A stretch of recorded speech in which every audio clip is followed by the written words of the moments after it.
last 2 days we have lost two veteran actors. Yeah. Gosh. Yeah. Irfan Khan and Rishi Kapoor, and because of cancer. Hmm. There are, of course, social media is bombarded with all that information, paying tribute to them. But this has also, as a effect, made cancer patients and survivors a little scared, and kind of brings back memories, makes them feel a little bit on edge. Is there anything that you would like to speak about or say to them at this moment? Yeah, I mean, we don't know the exact circumstances at the moment of either Irfan's or Rishi Kapoor's deaths. They both had received treatment for neuroendocrine, as in Irfan's case, and leukemia in Rishi Kapoor's case. Whether it was anything to do with COVID or not, I don't know.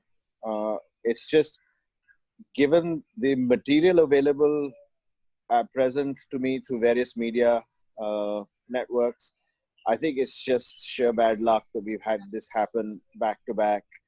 And of course, as I said, this is with the knowledge available to me that I'm making this comment. But yes, people are scared. I've been getting calls since the lockdown about, I'm due to see you.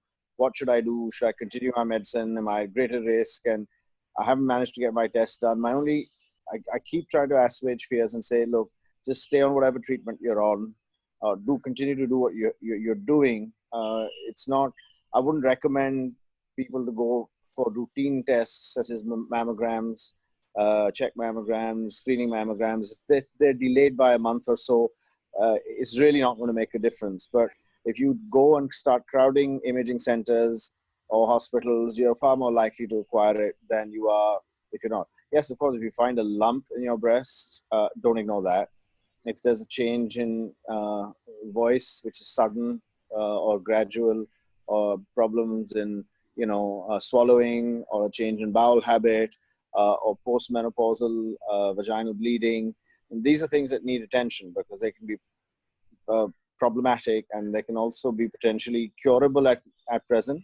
But if you leave them for too long, they might become incurable. Right. Okay. So no routine testing, no annual health checks. If they're off by about a month or so, or 2 months, it's not going to make a big difference to your life. But contracting this disease will, because you have to, I'm sure you know that if you get it, everybody in your household is at risk of getting it, and that's the least of it.